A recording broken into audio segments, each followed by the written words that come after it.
S ಇಂಡಿಯಾದಲ್ಲಿ ನಾವು ನಮ್ಮಮ್ಮರು ಬಾರೋ ದೇವಸ್ಥಾನಕ್ಕೆ ಹೋಗೋಣ ಅಂತ ಕರ್ದಾಗೆಲ್ಲವ ಹೋಗ್ ಬರಮ್ಮ ಅಂತ ಲೈಕ್ ಮಾಡ್ತಾ ಇದ್ವಿ. ಲೈಕ್ ಮನೆ ಪಕ್ಕನೇ ದೇವಸ್ಥಾನ ಇದ್ರು ಹೋಗಕ್ಕೆಲ್ಲ ಹಿಂಜರಿತಿದ್ವಿ. ಸೊ ಬಟ್ ಯಾವಾಗ್ಲೋ ಒಂದ್ಸಲ ಹೋಗ್ತಾ ಇದ್ವಿ. ಬಟ್ ಆದ್ರೆ ಜರ್ಮನಿನಲ್ಲಿ ಏನ್ ಮಾಡ್ತಿದೀವಿ ಅಂತಂದ್ರೆ ಲೈಕ್ ವೆನ್ ಯು ಅಲೋನ್ ಅವಾಗ್ಲೇ ದೇವ್ರು ಕೈ ಹಿಡಿಯೋದು ಅಂತ. ಸೊ ಅವಾಗ ಸ್ಪಿರಿಚುಯಾಲಿಟಿ ಅನ್ನೋದು ಬರೋದು. ಸೊ ಅದಕ್ಕೋಸ್ಕರ ನಮ್ಗೆ ಜರ್ಮನಿಲಿ ಇದ್ದಾಗ ಯಾವಾಗವಾಗ ದೇವಸ್ಥಾನಕ್ಕೆ ಹೋಗ್ಬೇಕು ಅನ್ಸುತ್ತೆ. ಯಾಕೆಂತಂದ್ರೆ ಆ ಪಾಸಿಟಿವ್ನೆಸ್ ಬರೋ ಉದ್ದೇಶಕ್ಕೋಸ್ಕರ. ಸೊ ಅಲ್ಲಿ ಹೋದಾಗ ಆ ಸ್ಪಿರಿಚುಯಾಲಿಟಿ ಅವಾಗ ಗೊತ್ತಾಗುತ್ತೆ, ನೀವ್ ಯಾವಾಗ ಅಲೋನ್ ಇರ್ತೀರಾ ಅವಾಗ.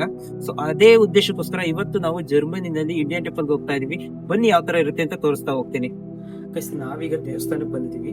ಸೊ ದೇವಸ್ಥಾನದಲ್ಲಿ ನಿಮ್ಗೆ ಇನ್ನೊಂದು ವಿಶೇಷ ತೋರಿಸ್ತೀನಿ ನೋಡಿ. ಸೊ ಕಳ್ಳಿ ಗಿಡ. ಸೊ ನಮ್ ಸೈಡ್ ಅಲ್ಲೆಲ್ಲ ಬೇಲಿನಲ್ಲಿ ಬೆಳೆದಿರುತ್ತೆ. ಸೊ ಆದ್ರೆ ಇಲ್ಲಿ ದೇವಸ್ಥಾನದೊಳಗೆ ಕಳ್ಳಿ ಗಿಡ ಇಕ್ಕಿದ್ದಾರೆ.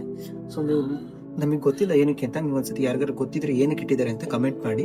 ಸೊ ನಿಮಗೆ ಈ ಟೆಂಪಲ್ ನಲ್ಲಿ ಸ್ಟುಟ್ಗಾರ್ಟ್ ಅಲ್ಲಿರೋದು. ಸೊ ಇಲ್ಲಿ ಬಂದ ತಕ್ಷಣ ನಿಮಗೆ ಸಿಗೋದು ಫಸ್ಟ್ ಗಣಪತಿ ನೋಡಕ್ ಸಿಗುತ್ತೆ ನಮಗೆ. ಸೊ ಇನ್ನು ಪೂಜೆನೂ ಸ್ಟಾರ್ಟ್ ಆಗಿಲ್ಲ. 10:30ಗೆ ದೇವಸ್ಥಾನ ಓಪನ್ ಆಗುತ್ತೆ, ಮತ್ತೆ 1:30 ಕ್ಲೋಸ್ ಆಗುತ್ತೆ, ಮತ್ತೆ ಸಂಜೆ ಓಪನ್ ಆಗುತ್ತೆ. ಇಲ್ಲಿ ನಮಗೆ ಗಣಪತಿ ನೋಡಕ್ ಸಿಗುತ್ತೆ. ಸೊ ನೋಡ್ತಾ ಇದೀವಿ ಎಲ್ಲ ಯಾವ ತರ ಇದೆ. ಗಣಪತಿ ಇದೆ. ಸೊ ಗಣಪತಿ ಟೆಂಪಲ್ ಪಕ್ಕನೇ ಈಶ್ವರ ದೇವಸ್ಥಾನದ್ದು ಅಲ್ಲಿ ಇಟ್ಟಿದ್ದಾರೆ. ಸೊ ಇವಾಗೆಲ್ಲ ಕ್ಲೋಸ್ ಆಗಿದೆ, ಅಂದ್ರೆ ಲೈಕ್ ಓಪನ್ ಆಗೈತೆ ಆಲ್ರೆಡಿ, ಬಟ್ ಪೂಜೆ ಏನು ಸ್ಟಾರ್ಟ್ ಆಗಿಲ್ಲ. ಅದಕ್ಕೋಸ್ಕರ ಇಲ್ಲಿ ಈಶ್ವರ ದೇವಸ್ಥಾನ ನಮಗೆ ಸಿಕ್ಕಿದ ತಕ್ಷಣ ಮತ್ತೆ ಅಲ್ಲಿ ಲಕ್ಷ್ಮೀ ದೇವಸ್ಥಾನ ಸಿಗುತ್ತೆ ನೋಡಕ್ಕೆ ನಮ್ಗೆ. ಸೊ ಲಕ್ಷ್ಮೀ ದೇವಸ್ಥಾನ ನೋಡಕ್ ಸಿಗ್ತಿದ್ದಂಗೆ ನಮ್ಗೆ ಹಿಂದೆ ನೋಡ್ತಾ ಇದ್ರೆ ನಮ್ಗೆ ಚಿಕ್ಕದು ಆಂಜನೇಯ ಮೂರ್ತಿ ಕೂಡ ಸಿಗುತ್ತೆ ನೋಡಿ ಸ್ಟಾರ್ಟಿಂಗ್ ಎಂಟ್ರೆನ್ಸ್ ಅಲ್ಲೇ. ನಿಮಗೆ ನೋಡ್ತಾ ಇರ್ಬೋದು ಆಂಜನೇಯ ಟೆಂಪಲ್ ಚಿಕ್ಕ ಗುಡಿ ಮಾಡಿದ್ದಾರೆ. ಸೊ ಮತ್ತೆ ಸಾಯಿಬಾಬಾ ಇದೆ, ಮತ್ತೆ ಆದೂರು ಆಲೋಚನೆ ಕುತ್ತಿನ ಇಲ್ಲಿ ಕಮಲದ ತರ ಇದೆ. ಈ ತರ ಇದಾಗುತ್ತಾ. ಸೊ ಇಲ್ಲಿ ನೋಡಿದ ತಕ್ಷಣ ಮತ್ತೆ ಇನ್ನೊಂದೇನಪ್ಪಾ ಅಂತಂದ್ರೆ ನಮಗೆ ನವಗ್ರಹ ಕೂಡ ನೋಡಕ್ ಸಿಗುತ್ತೆ. ನೀವ್ ಯಾವ್ದಾದ್ರು ಇಷ್ಟೋ ಜನ ಅದು ಅರ್ಕೆಗೆ ತೀರ್ಸಕ್ಕೆಲ್ಲ ನವಗ್ರಹ ಇದು ಮಾಡ್ಬೇಕಲ್ಲ, ಪೂಜೆ ಮಾಡ್ಬೇಕು ಮತ್ತೆ ಸುತ್ತಾಕ್ಬೇಕು ಅಂತ ಇರುತ್ತಲ್ಲ. ಸೊ ಅಂತದನ್ನು ಅರೇಂಜ್ ಮಾಡಿದ್ದಾರೆ ಇಲ್ಲಿ. ಸೊ ಇಲ್ಲಿ ನೋಡಿ, ಸೊ ನವಗ್ರಹ ಕಟ್ಟೆನಂತೆ ಅಷ್ಟು ನವಗ್ರಹ ದೇವರುಗಳು ಕೂಡ ಇದ್ದಾರೆ. ಅದೇ ತರ ನಾವು ನೋಡ್ತಾ ಇದ್ರೆ ನಮಗೆ ಅಯ್ಯಪ್ಪ ಸ್ವಾಮಿ ಕೂಡ ಸಿಗುತ್ತೆ. ಸೊ ನೋಡ್ತಾ ಇದ್ದಾರೆ. ಸೊ ಅಯ್ಯಪ್ಪ ಸ್ವಾಮಿಗೆ 18 ಮೆಟ್ಲನ್ನು ಮಾಡಿದ್ದು 18 ಮೆಟ್ಲನ್ನು ಮಾಡಿಬಿಟ್ಟು ಸೊ ದೇವರನ್ನು ಇಟ್ಟಿದ್ದಾರೆ. ಸೊ ನೋಡ್ತಾ ಇರ್ಬೋದು ಎಷ್ಟು ಚೆನ್ನಾಗಿದೆ.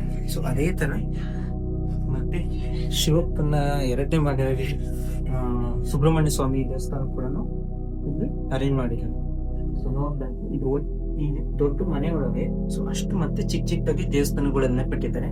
ಮತ್ತೆ ಇದು ನಮಗೆ ಕೃಷ್ಣ ನೋಡಕ್ ಸಿಗುತ್ತೆ, ಮತ್ತೆ ಗಣಪತಿ ನೋಡಿ ಇಷ್ಟು ದೊಡ್ಡದಾಗಿದೆ. ಸೊ ಮತ್ತೆ ಇದು ಮೇನ್ ಗಣಪತಿ ಟೆಂಪಲ್. ಇಲ್ಲಿ ಉತ್ಸವ ಇದ್ರೊಳಗೆ ಆಗುತ್ತೆ. ಈ ಸುತ್ತನು ಇಲ್ಲಿ ತೋರಿಸ್ತೀನಿ. ಸೊ ಇದು ಸುತ್ತನು ಉತ್ಸವ ಆಗುತ್ತೆ. ಸೊ ಉತ್ಸವಕ್ಕೆ ಹೊರಡ ಮೂರ್ತಿಗಳು ಯಾರಪ್ಪ ಅಂತಂದ್ರೆ, ಸೊ ಇಲ್ಲಿ ನೋಡ್ತಿರ್ಬೋದು 3 ದೇವರುಗಳು ಹೊರಡುತ್ತೆ. ಸೊ 3 ದೇವರುಗಳು ಒಳಗಡೆ ನೋಡ್ತಾ ಇರ್ಬೋದು ನೀವು ಉತ್ಸವಕ್ಕೆ ಹೊರಡೋದು. ಸೊ ಮತ್ತೆ ಅದೇ ತರ ಸಿಗ್ತಿದೆ. ಸೊ ಇಂದ್ರೊಂದು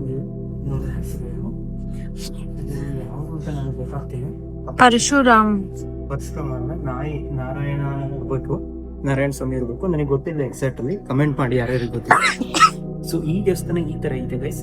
ಸೊ ಬೇರೆ ದೇಶದಲ್ಲೂ ನಮ್ಮ ಸಂಸ್ಕೃತಿ, ನಮ್ಮ ಕಲ್ಚರು, ನಮ್ಮ ಇದನ್ನ ಇಲ್ಲಿ ಬೆಳೆಸಿದಾರಲ್ಲ. ಸೊ ಇದಕ್ಕೆ ನಮ್ದೊಂದು ಹ್ಯಾಟ್ಸ್ ಆಫ್ ಅಂತ ಹೇಳ್ಬೇಕು.